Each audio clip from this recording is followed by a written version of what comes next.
കുറച്ച് ദിവസം കാര്യമായി ഒന്നും മിണ്ടാതിരുന്ന നമ്മുടെ കേന്ദ്ര സഹമന്ത്രി സുരേഷ് ഗോപി വീണ്ടും ഇറങ്ങിയിട്ടുണ്ട്. ഇപ്പോൾ കേന്ദ്രം നടപ്പിലാക്കിയ പാചകവാതക വില വർധനയെ ന്യായീകരിക്കുകയാണ് സുരേഷ് ഗോപി. ലോകം മുഴുവൻ ഒന്ന് അന്വേഷിച്ച് നോക്കൂ, എവിടെയൊക്കെ എത്രയൊക്കെ കൂടിയെന്ന്. നമ്മൾ ഇത്രയും നാൾ പിടിച്ചു നിന്നില്ലേ എന്നായിരുന്നു സുരേഷ് ഗോപിയുടെ പ്രതികരണം. അതേസമയം പെട്രോൾ ഡീസൽ വില വർദ്ധിക്കുമോ എന്ന ചോദ്യത്തിനോട് അദ്ദേഹം പ്രതികരിച്ചില്ല. 5 സംസ്ഥാനങ്ങളിലെ നിയമസഭാ തെരഞ്ഞെടുപ്പ് കഴിഞ്ഞതിന് തൊട്ടു പിന്നാലെ പാചകവാതക വിലയിൽ വലിയ വർധനയാണ് എണ്ണ കമ്പനികൾ വരുത്തിയത്. 19 കിലോ വരുന്ന LPGക്ക് 993 രൂപയാണ് ഒറ്റയടിക്ക് കൂട്ടിയത്. അതുപോലെ ഡൽഹിയിലെ നിരക്കനുസരിച്ച് 2078 രൂപയിൽ നിന്നും വാണിജ്യ LPG സിലിണ്ടറിന് 3071 രൂപയായി ഉയർന്നു. 5 കിലോ വരുന്ന മിനി സിലിണ്ടറുകളുടെ വിലയും ഉയരും. 261 രൂപയുടെ വർധനമാവും അതിനുണ്ടാവുക. അതേസമയം ഗാർഹിക LPG സിലിണ്ടറുകളുടെ വില ഇതുവരെ ഉയർത്തിയിട്ടില്ല. ഇറാൻ അമേരിക്ക യുദ്ധം ആരംഭിച്ചതിന് ശേഷം 19 കിലോ വാണിജ്യ LPG സിലിണ്ടറിന്റെ വില 3 തവണ വർദ്ധിപ്പിച്ചിട്ടുണ്ട്. മാർച്ചിൽ 144 രൂപയും തുടർന്ന് ഏപ്രിൽ 1 ഏകദേശം 200 രൂപയും വർദ്ധിപ്പിച്ചു. LPG ലഭ്യതക്കുറവിനെ തുടർന്ന് വാണിജ്യ LPG സിലിണ്ടർ വിതരണത്തിലും നിയന്ത്രണമുണ്ട്. അതിനിടയിലാണ് ഇപ്പോൾ വലിയ വിലവർധനവ് കൂടി വന്നിരിക്കുന്നത്. ഒറ്റയടിക്ക് സിലിണ്ടറിന്റെ വില വലിയ തോതിൽ കൂട്ടിയത് ഹോട്ടൽ, റെസ്റ്റോറന്റുകൾ, തട്ടുകടകൾ തുടങ്ങിയവയുടെ പ്രവർത്തനം താളം തെറ്റിക്കും. പ്രവർത്തന ചെലവ് കുത്തനെ കൂടുന്നതിനാൽ ഭക്ഷണ വിഭവങ്ങളുടെ വില കൂട്ടാനും ഇടയാക്കും. ഇത് സാധാരണക്കാരന്റെ ബജറ്റിനെയും ബാധിക്കും. ഈ മാസം 6-ാം തീയതി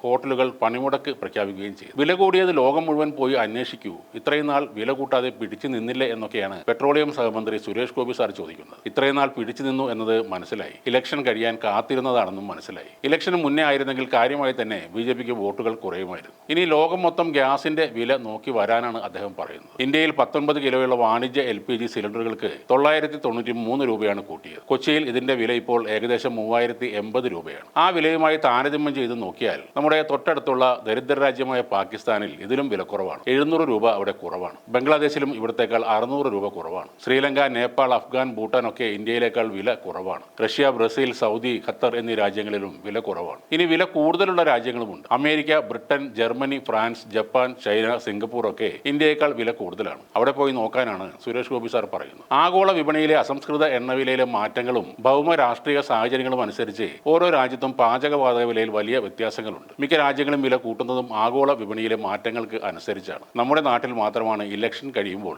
ഒറ്റയടിക്ക് വില കൂട്ടി ജനങ്ങളെ പിഴിയുന്നത്. വില കൂട്ടാതെ നിവൃത്തിയില്ലെങ്കിൽ കൂട്ടുക തന്നെ വേണം. പക്ഷേ അത് രാഷ്ട്രീയപരമായ മുതലെടുപ്പാക്കി മാറ്റരുത്. അതിനെയാണ് കേന്ദ്ര സഹമന്ത്രി തൃശ്ശൂർക്കാരുടെ സ്വന്തം സുരേഷ് ഗോപി ഇപ്പോൾ ന്യായീകരിക്കുന്നത്.